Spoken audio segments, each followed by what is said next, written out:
Okay, a lot of people have been wanting me to do one on Akala, and of course, I think 7 Phoenician 7 has really destroyed him quite well enough.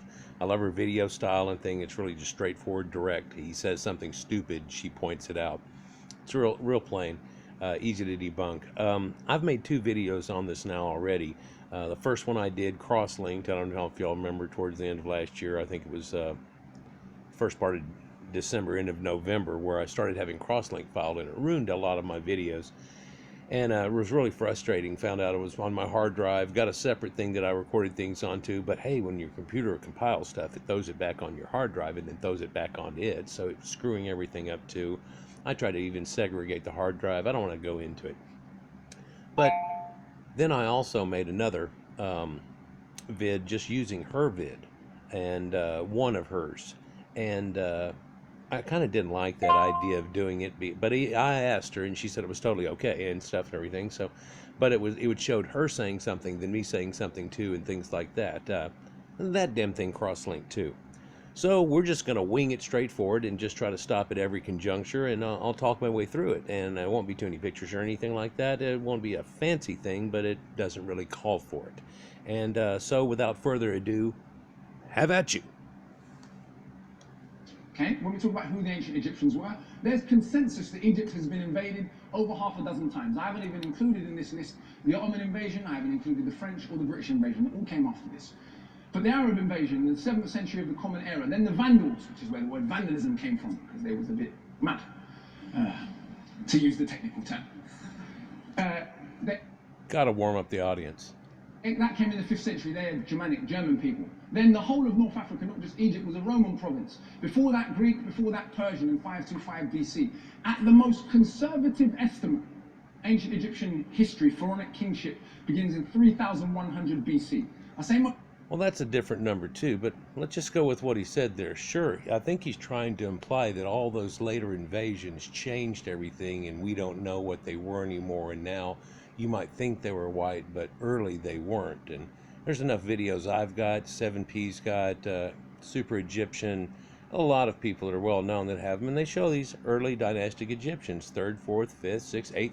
They've got blue crystal eyes, they're real pale, especially the ladies. It's that Caucasian edict where you keep the woman pale because she doesn't have to work, she doesn't have to toil in things if you're wealthy enough to do it and you try to prosper to do so. We still do this today somewhat, but it's weird. We take pride in being able to take time off and actually go get a tan and do things, and during the summer you're like, hey, look, I went down to what, things like that. So it's quite a different culture now. It shows a different phase, but we do know that just this concept carried all the way up until our modern time, where even in Elizabethan England, ladies were powdering themselves and trying to be as white as possible, these Caucasians here. So, but he's trying to bleed an idea into your head somehow that, oh, it all got changed and you don't know who the real ones were. It's kind of disgusting that he goes that way. And yeah, he's going to tell you that it's 3100 BC, but then there's other ideas. Sure there is. This king's list is kind of strange. One thing that people have noticed, that Manetho and a few other king's lists don't line up correctly. And so they've basically compiled one and kind of went with that off a few dates that seem about right. And it's still not right.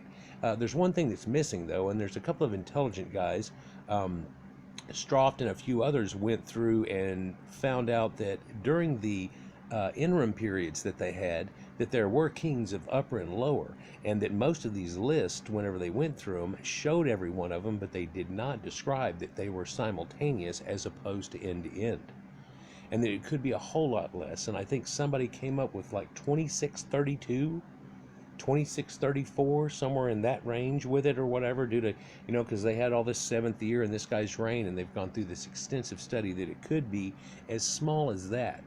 But there's another phase that says that they never got anything all the way right, and therefore it could be as far as, or as long as 3100 is the original number, and it's 34 something that I believe that they pull it out. Now they've decided to change their whole ideal on it, and there is actually a Dynasty Zero concept that is out there that people are well aware of. Of course, they knew of the pre-dynastic and the pre-dynastic Egyptians and Badarians and things that are in there. And if you want to see one of those, just look at Ginger. Look up Ginger exhibit, and it'll show you that there's this guy that looks Greek with little curly blonde hair, and he's a pale man that's there laying in a burial that they're all laid on a Canaanite, what people have taken to say a Canaanite or even Cro-Magnon burial, where they're laid in a fetal position on their left, curled up somewhat, and a lot of times this is totally covered with a red ochre material, and it goes way back into Cro-Magnon and Neanderthal burials. As far back, we find evidence of around 100,000 BC. And so let's just continue. Let's just go. Most conservative, because I don't actually agree with that chronology, because my teacher Robin Walker, big shout out to the OG. Big shout out to a guy that's been debunked like crazy. Taught me that there's reasons to disagree with that chronology. But nonetheless, if we go with the most conservative estimate, can we see that the Persians still got to Egypt 2,500 years after the founding of ancient Egyptian kingship? Sure they did. But it still didn't change the population. Modern genetics tests have showed that they had very little change at all. See, what they did was they took some of the oldest out of one of the older graveyards that they found, and they have them dated. And they literally dated these people to back before the Hyksos ever came or any of these invasions, all the way through. And what they were going to do, it's a neat concept. Check it out. They were going to see the intermixing of how they changed through the time, and then have examples of the people that they changed with, and that would show genetic alleles and markers and things and the way things change, and really give incredible insight to genetics as a wide brand. It's amazing.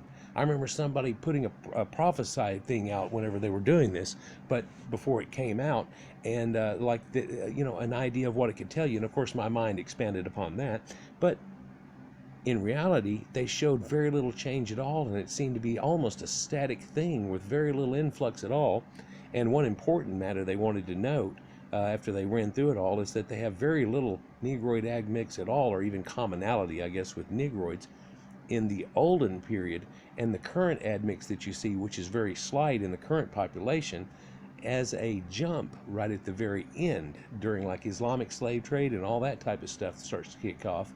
And that's why you see the admix that's there and stuff.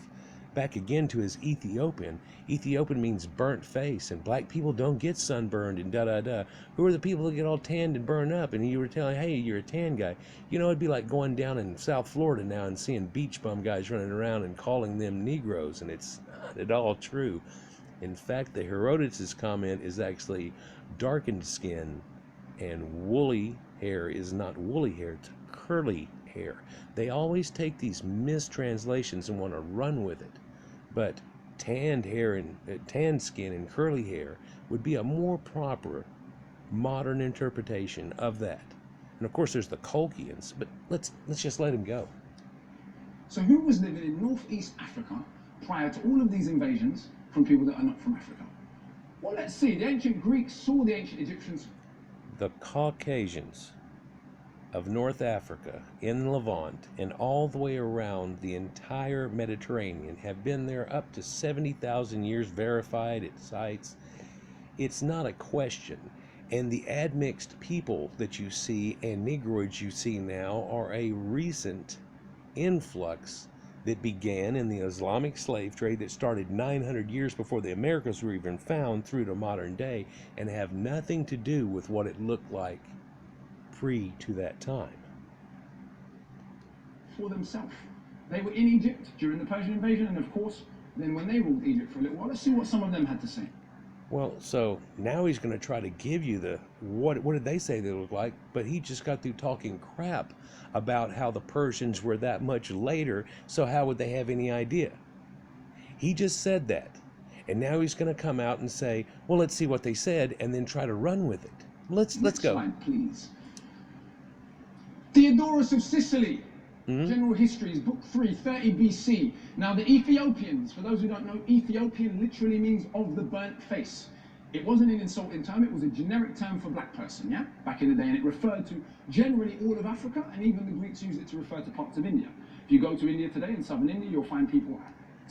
He had to throw that in there because they called those and people from Yemen and stuff Ethiopians too. And none of those were Negroids. And India isn't Negroids. They just said anybody. Here's the idea. They realize once you get down the Tropic of Capricorn and down towards the center of the Earth area, that everybody starts to get more tan the more they're exposed, especially the farmers and things. Look on the Egyptian stuff. The farmers are real dark. The other guys are less. And then the ladies that stay in, they're like, how do you get that variation when black people don't change? Much, if at all. It takes an admixed black like him to stay out in the sun a lot and get darker. Of course, there's a big trend nowadays for black people to not get much sun and bleach, and they almost get rickets from it. It's really starting to rear its ugly head again, but let's continue.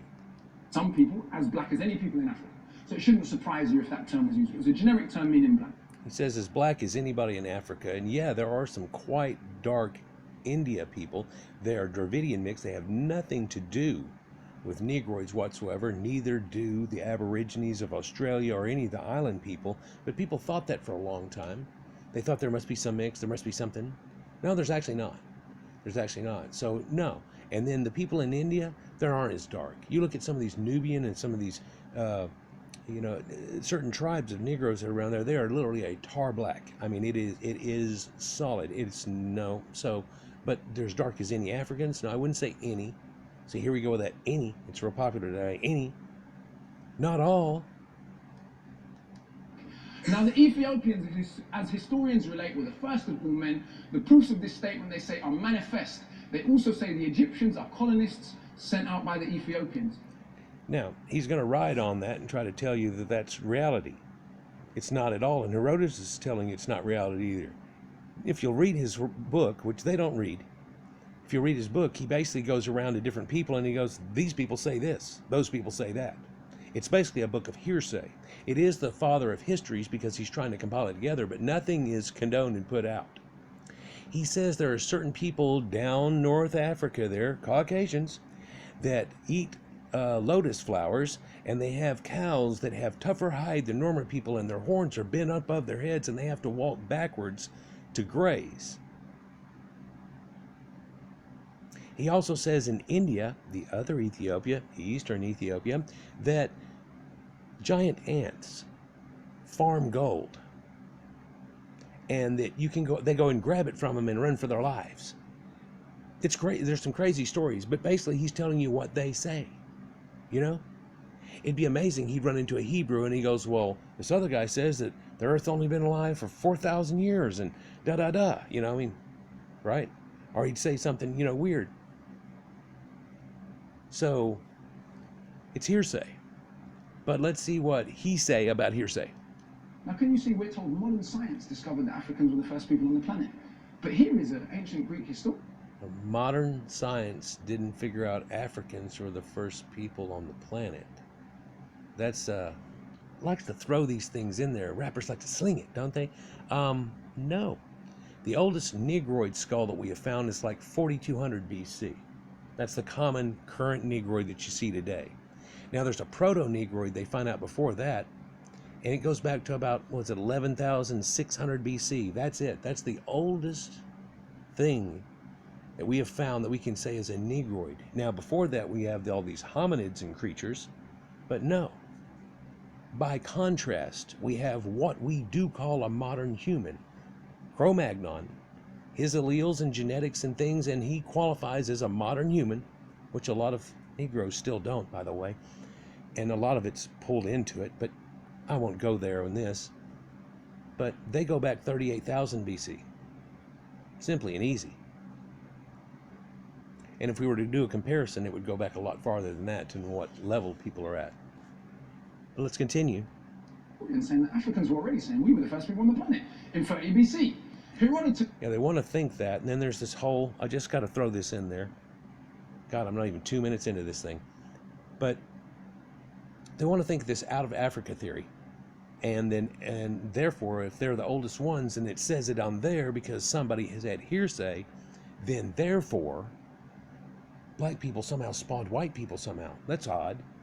Just about as odd as in the Bible where it says that,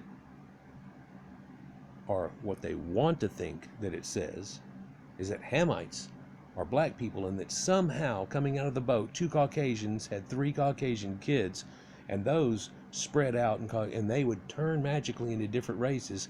And then one that saw a naked man who was drunk got to curse somebody. So this is just an old man drunk yelling at people. I mean, Noah's curses wouldn't work at all, but somehow it made somebody black. Now, who would that marry? Well, that would make a mulatto, and then who would that marry? They get real mad whenever logic's used in these concepts here, but let's just let him go. Let's continue. It's the father of history. There can be no doubt but that the Colchians are an Egyptian race. Before I heard any mention of the fact from others, I had remarked it myself. My own conjectures were founded on the fact that they are black-skinned and have woolly hair. It says darkened skin and curly hair. It doesn't say black skin, because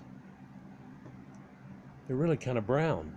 But what are Colchians? No, they were just a little tanned more than Greeks. You know, Greeks had this whole freak out on it. You look into it and they talk about swarthy and all these things, and none of those things mean a Negroid. Afro. Yeah? Did he just say Afro? Now, see, what he does there, this is amazing what he tries to do to the audience. He goes 1, 2, and taboo, and then just tries to flick it. Indian have woolly hair. Afro. No, Yeah? not an Colchians, Afro. by the way, are a group of people in... Curly hair.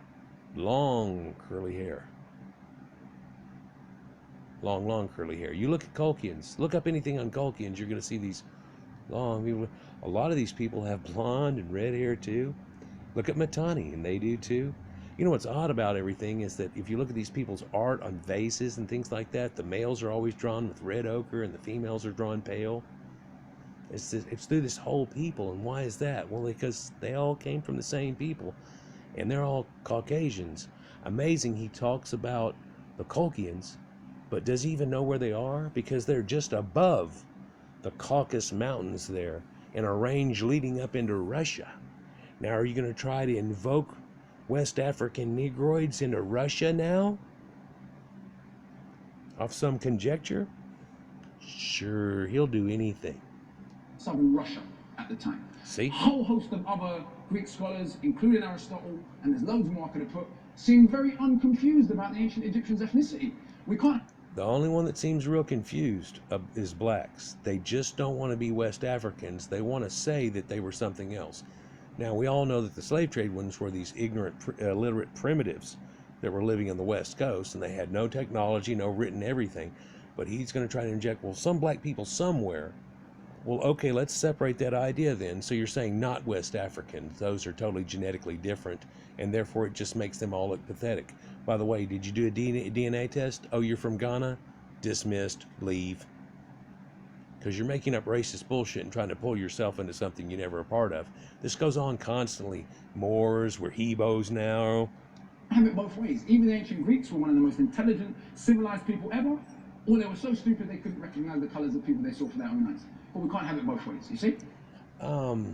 That's a stupid conjecture too. That's not a valid statement whatsoever. You can't say that in any way.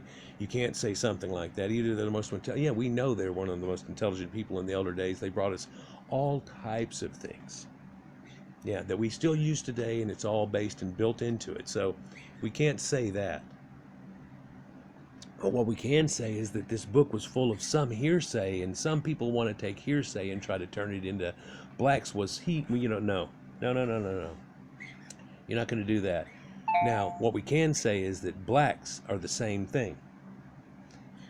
We have it one of two ways. Either blacks were intelligent across the board and they built things everywhere and did badass stuff, or they were stupid and didn't do very much and pretty much were over in fucking West Africa. But you can't have it both ways. You can't have a we were over here badass, but over there you just couldn't duh.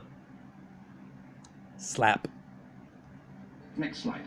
Next. Now, here are some Egyptologists. It's important for us to understand the way early Egyptology evolved. When the French came to Egypt and colonized Egypt, it was in the height of transatlantic slavery, late 1700s, Napoleonic expedition to Egypt. The Sphinx, the pyramids, all of these things are newly rediscovered.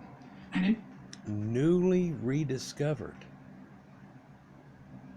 He makes it sound like everybody left it, it got covered up with sand, and there was nobody living there, or that people weren't going there through the entire time.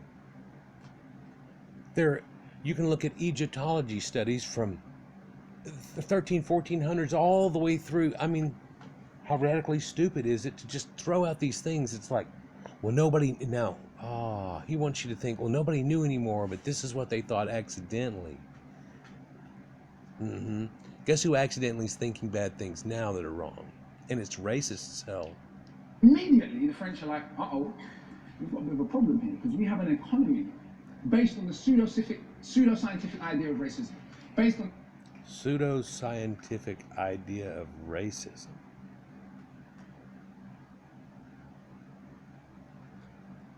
Let that go. the idea that some races, namely the white race, an invention, is superior. Whoa, we're not going to be able to pull that one off, though. Namely, the white race, an invention. Well, if the white race is invented, then the black race is invented. You can't have it both ways. We just went there with you. Come on. Let's try to stay at least consistent from sentence to sentence. If you're going to try to tout a black race, then you have to talk about a white race. And one of those can fly and went to the damn moon, and the other ones are in poverty and living off the other ones. Oh, that was all. No. Back it up, and there's never a time. No. But you're trying to make one up that your people were still not involved with. And that just makes it look even more pathetic. Now, say it again. Some races, namely the white race, an invention, is superior to other races, particularly the black. And the discovery of an ancient African civilization, thousands of years before there was anything of comparable stature in France or England, not an insult, just a fact of history, created some problems. Now, No, it didn't. They knew that all the North Africans and the Egyptians were Caucasians. All you have to do is go on and look at the art, look at a couple of mummies and stuff. It's pretty easy to tell, especially if you got a mummy with hair on it. It's pretty simple. There's no way to turn black people's hair into that without products and all kinds of crazy things they go through nowadays. In fact, even like guys like him put lengthening weaves in their hair and go around wearing Caucasian mimicking hair hats. some scholars immediately reacted to this by saying, okay, well, clearly racism's nonsense. Hooray, we can do away with such a stupid idea. Of course. No, they never thought that. But also, that's not what this is going to build, and that's not what he's trying to build at all. He's trying to build up his own people puff by stealing somebody else's history that he's not involved with. And that's not how it's going to work either. Foreign policy realized this wasn't terribly convenient if your economy depends on racialized slavery. So even though some honest scholars came out. Nobody's economy ever depended on racialized slavery. Oh, sure, you can help and you do this, that, and the other, you know, the cost of shipping and moving and doing all those things and the losses they had and all kinds of stuff. Don't act like it was just something. Nobody's living off that shit. They try to say, well, yeah, now that you bust us and we really weren't Egyptians and we were all slaves, we're the only reason America made it. And it's like, no. In fact, we all agree that this was all a mistake. That the Jewish slave masters, not white people, but the Jewish slave masters encompassed this and brought them to the Americas, and then whoops, in 1619 got a busted ship and it came into and got the first black person into America doing this stuff, and started going with it. But no, and some 96% of them went, or 92% went to South America. So yeah, let's just go. And told the truth. Many scholars went against this, and you're going to see how ridiculous some of the explanations got. Champollion, not the main Champollion, but the brother of Francois Champollion, had the following to say. I'm not going to read it all, but if you look closely, he says that Volney's basically chatting rubbish. There's no way the ancient Egyptians could have been black. But let's get to... Oh, no. There is no way the Egyptians could have been black. His brother went on, you know, he's like, yeah. In fact, what's amazing about this, and what he really doesn't want to mention either, is that Volney recanted himself and said, no, once I got in and looked at all the art and everything, I was wrong. I was thinking, you know, off a bad Herodotus interpretation, which is what blacks live off of today. Let's go through it again. Volney's basically chatting rubbish. There's no way the ancient Egyptians could have been black. But let's get to the end, and this is how funny it is. Listen to this part. Volney invokes that of Herodotus, who recalls that the Colchians had black skin and woolly hair. Yet these two physical qualities, black skin and afro hair, do not... All of a sudden, he goes from darkened skin and curly hair to black skin and woolly hair to black skin and afro hair. suffice to characterize the Negro race, and Bonney's conclusion as to the Negro origin of the Egyptians is evidently forced and inadmissible. Now, he didn't offer... See? He tells you it's forced and inadmissible. Why? Because he's going off that. Whenever they went and saw the information and the stuff themselves, because they went there. Right. Now, they want to hug onto this real bad, too. Was this a professional Egyptologist or anything that we have a lot of respect for today? No, not really at all. In fact, this is a man who said something that he regretted once he got there. But they're going to leave the second part of that out. And he's even going to show you and try to make fun of his brother showing you the reveal. Ding. Failed rappers. Any evidence. All he said was having black skin and woolly hair doesn't make you black. And if we go back into the racial science... And if we go back into it, we could find Aborigines in Australia who have black skin and woolly hair, and they're not Negroids, and they're not related to West Africans. Amazing. So today you will understand that it was actually argued by otherwise intelligent people that there were two races of black people. There were Negroes and there were Hamites. No. Hamites are a descendant of the Caucasians in the Bible that took over Egypt with Mizraim and Foot and all these things. And Josephus says, yeah, that's Libya. And those are all Caucasians. And that again verifies the fact that those, and of course all around, there's no border right there at Egypt that like it was black people. No, it's white people all the way around. There's nothing stopping it. What is stopping black people is a giant 250-mile wide Sahara Desert that's pretty much impassable unless you know where the Whyte and oases are and things, and you got to have like camels and stuff. They don't have camels at this time. Don't have horses until the Hyksos show up, and it really advanced the Egyptians. What advanced it before then was cattle, grain, and things that come from up in the Anatolia area and up out of Sumeria, the people that actually started farming, and written language like cuneiform that starts all of this too. So see, it kind of goes that way. And everything in the Bible tells you the wise men came from the east. Nobody ever tells you they came from Sudan. Nobody ever says black. No. Nowadays we try to be all politically correct, and they say the three wise men, and they show you a white man, a tan man, and a black man. The wise men from the east would not have been these colors. Or you're going to, oh, well, it could have been a South Indian, a North Indian, and a Middle Indian. And of course, those came from Aryans. And they talk about it themselves. And is that what you're going to try to go with? Because none of those are Negroids either. Now, we're still not in the Bible. It's still not going to work. But he doesn't want to be in the Bible. He wants to be the ones that enslaved the people in the Bible. You see. Hamites were any Africans that didn't look absolutely stereotypically what we think of West African people to supposedly look like. Anyone that has a slightly thin nose or any kind of straight hair or any features randomly that we decide was a Hamite. And Hamite... Let's just say that late they saw a lot of admixed people like you see Ethiopians today, which read about a 40% on average Caucasian admix. And they said, well, these people have some stuff up here where they live, but the Sub-Saharans have nothing. So there must be two different. This is at a different time, by the way, later. And realizing that somebody did do something and these guys didn't do nothing. Okay? And what they didn't realize until now is that those Ethiopians didn't used to live up there, that Meroe and all that area was Ramses, and had built that, and Cambyses and Persia, the Cambyses of Persia had come in there, and Meroe's actually named after his sister. And there are people there now. And isn't it amazing to think just something simply as saying the people there now weren't the people there 3,000 years before that. Things have changed and moved slightly. People have migrated somewhat. A good example of that is the Bantu expansion and migration, and how blacks have migrated out of sub-Saharan Africa and are all over the place. Here's one right here talking. Were responsible for all of the civilization in Africa, and they descended from Europeans. Negroes, on the other hand, they were the real black people. And even when we find evidence of Negroes, we'll just say they were Hamites, as you have here. This is how silly and how ridiculous. No, they never found evidence of sub-Saharan Negroes doing anything or having in relation to it, and genetics now kind of shows us that they don't. But he tries to weasel that in there, boy. He loving it. Killers.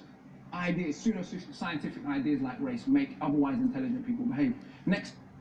Pseudoscientific ideas like race. I'm going to hear that one more time come out of his mouth. Ideas, pseudo-scientific ideas like race make otherwise. Pseudoscientific ideas like race. So now we're going to deny thousands, hundreds, real dedicated hundreds of years of science and say it doesn't exist. You're going to hear that one more time through. As you have here, this is how silly and how ridiculous ideas, pseudo-scientific ideas like race make otherwise intelligent people behave. Next slide. Pseudoscientific ideas like race make otherwise intelligent people behave. He tried to get that out. You could see he had it set up at his exact statement, and he stumbled it and stammered through it. Well, he's been practicing these little, he's got his little gig. But no, pseudoscientific ideas like race. There's craniometry and all. Craniometry Egyptica itself tells you they aren't Negroids. The guy compared them from Negroids to them. I've got a video about this also, coming out right now, in a separate video than this. Not even about this, but it shows Egyptica, and it shows you that the guy that was going through all those was comparing them to Negroids and Negroids in America that have the admix from the Jewish slave masters and stuff, and they were saying, no, these people aren't any of those. It was real simple to look at them too. They have small nasal slits and all the Caucasian features, and then dental patterns and all kinds of crap, and it just, no. Shows you all the variations on a theme too. It's amazing. Otherwise intelligent people. Sometimes stupid guys like this could get otherwise intelligent people to believe some bullshit that's really racist and a lie and total conjecture.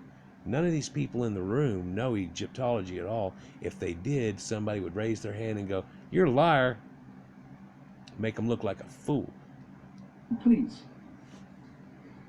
This is one particular comment, one of my favorite. He said, "There are a people now forgotten, discovered, while others were yet barbarians, the elements of the arts and sciences, a race of men." Now, of course, like most sexist men, he used men, but he meant all humans. He's got to appeal to the ladies. He's looking out there, and there's at least half of them. Because we just normalize that kind of language, men to represent all of humanity, now rejected from society for their sable skin. He feels like he's got to explain like that kind of crap to these people. If he does, he shouldn't be trying to use complex sentences then. And frizzled hair, founded on the study of the laws of nature, those civil and religious systems which still govern the universe. Again, two early Egyptologists saying very much the same thing. Egyptian civilization is not Asiatic, but African in origin, of Negro origin, however African in origin is a great way to say it, but they're Afro-Asiatic people. Their language is Afro-Asiatic. The black people that are near there is Nilotic, has no connection to it whatsoever. The Nubians were not allowed into Egypt by decree, one of which is Senuseret III. It literally tells them they're not allowed in and they are not to go through. There's no exceptions. Forever, it says. Paradoxical this may seem, we are not accustomed, in fact, to endow the black or related races with too much intelligence. So Professor Abi Amelou, straight. So he was like, kind of odd here, but Herodotus said dark skin and stuff, so I'm led to think it's a Negro, but Negroes didn't do anything and they're not smart, so what's up with that? That's exactly what the man's kind of saying. We hit on what the issue was. Francois Champollion, the founding father of Egyptology, the man who decoded the Rosetta Stone. What did he have to say? Because apparently, according to... He's not the founding father of Egyptology. He's the guy that got the Rosetta Stone. And there was a race for people to actually get it deciphered and stuff. They rubbed ink on the thing and pressed it onto papers and stuff. And he actually didn't even see the Rosetta Stone. He did it off a piece of paper. Look into what you're trying to talk about. But he wasn't necessarily... Now, people say that, Just like people said, Herodotus is the father of histories, but he took a good shot at it at first. But he didn't put out a very good history whenever he's got backwards cattle and ants. Giant ants. A few other things, too. Let's just go. National Geographic, the only people that think the ancient Egyptians were black were crazy Afrocentric black people. Yep, that is it. And at this current date, what we have is the only people that actually really still think this and are touting it like crazy as if it mattered and would change them somehow and they'd get smart if they could live a lie is... Afrocentric black people. Yep. But let's see. The Egyptians belong to a race quite similar to the Kenus, I hope I'm pronouncing that correctly, or Barbarous, present inhabitants of Nubia, Sudan. Yeah, we would pretty much pronounce it the same way. Hell, I'm from Texas. You never know how I pronounce stuff. But yeah, them Nubians. In the present Copts of Egypt, we do not find any of the characteristic features of the ancient Egyptian population. Strange that, because the ancient Copts are genetically closer than the current inhabitants to the Egyptians. They were the people that stayed and they adopted Christianity. They're the Coptics. They've got a lineage through there. But then he's going to say this. He's going to take somebody else's conjecture, which is pretty much saying, well, if you thought it was black people, what's up with this? But now he's going to twist it. Copts are the result of crossbreeding. Seems normal when a country gets invaded. There's interbreeding. The people that live in America today are not representative of the ancient indigenous Americans for the most part. Even though those people still live there, the average citizen of New York. No. So now he's saying that, oh, they were black people, but they're invaded by white people. And that's not true at all. In fact, we find the exact opposite with genetics, where it actually was Caucasians. Ramses has red hair. All these people have long hair. Everybody has Caucasian hair. Redheads, Sethites are redheads. It's the burial grounds there have them separated in blondes and redheads and so on. And a redhead's going to be a Sethite. Yeah, and Horus has blue eyes and blonde hair. Yeah. Yep. Sounds more like Achilles, doesn't it? Well, look at Ginger. Hello. Look at the Sumerians that brought it there with all their blue-eyed statues. And they're talking about getting sunburn of Shamash, the fever of Shamash. These people had sunblock. In fact, they stopped working on one of the first pyramids because they ran out of it and threw the very first strike, which shows you again that they utilized it. But no, black people, we stand out and saw all day. How can white people do it all day? How did the Greeks and Hyksos do it? How did the Romans do it? Then they just go, shut up, Whitey. Does not look like the average American 500 years ago. With all the nations that successively dominated Egypt, i.e. the Greeks and Romans, it is wrong to seek in them the principal features of the old race. And I could go on ad infinitum of Egyptologist after Egyptologist, who even if they felt compelled to racially abuse the ancient Egyptians, which many of them did, some of the art historians talk about, how can you ever say their carvings are nice when they're so obviously Negro? Many of them, scores of them are like, well, obviously they were black, that's why they want... I don't find any mention of that. How can you say they looked pretty because they were Negroes? I don't see that racist bullshit anywhere. What I do see is they keep saying, how can you say they were white and all this type of stuff, and that they had all this, and they had all this grandeur and writing and stuff, and blacks didn't have writing. Not a culture of blacks had writing for Islam. Yeah, you're appealing. You're like, oh, give me a history. Uncivilized. So Egyptologists were presented with this real problem. Either ancient Egypt was civilized and European, or uncivilized and African. And actually, no, it was civilized African, North African Caucasians. They just can't fathom the idea that all of North Africa and Eastern Africa was Caucasians, up into the Horn area. There's a Hofmeyr site down in the Cape, 40,000 BC, shows Caucasians. There's a Blombos cave right down on the point that shows a red ochre setup. Yeah, they don't have a bone there.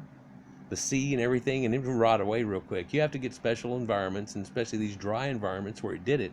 In fact, whenever they dug up the graveyard to take it away from where Negroes were digging them up and eating them and doing things, which is written in stone for life, forever, they found that they were dehydrated out, and it had preserved their bodies, and it was the initial inclination to begin mummification. And then they kept them in a kingly pose and all these things, which happened later. Scarabs brought on magic and things, and all these rituals and stuff that went along with it. Yeah. Very few of them acknowledge that it was both highly civilized, highly technically advanced, and also African, but a few of them did. Yeah, a few did, but even fewer, far fewer, ever said that it had anything to do with Negroids.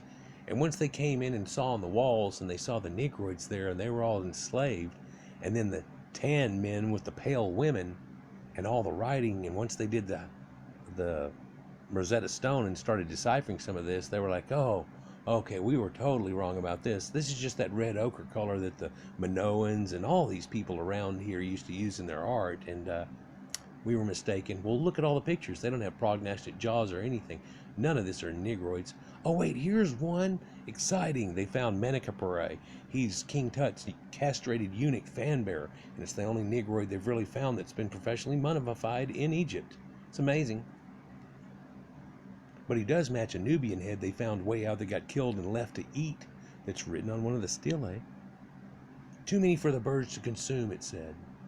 But let's continue as we end this. I'm not going to come here and pretend to you that it was a feminist paradise, but what we do know is there were 5 female pharaohs. Women could inherit and bequeath property, and of course we had female physicians. Medical specialization, shipbuilding expeditions, copious amounts of literature in poetry and prose has survived. There is 3 great volumes of ancient Egyptian literature published by a scholar called Mary Lichtenheim. I suggest you look them up. In addition, I suggest he does too, and re-clarify the idea that none of that was made by Negroids. Poetry, literature, math. I mean, come on. to the coffin texts and the pyramid texts and others. Next slide, please. We're done. Peace.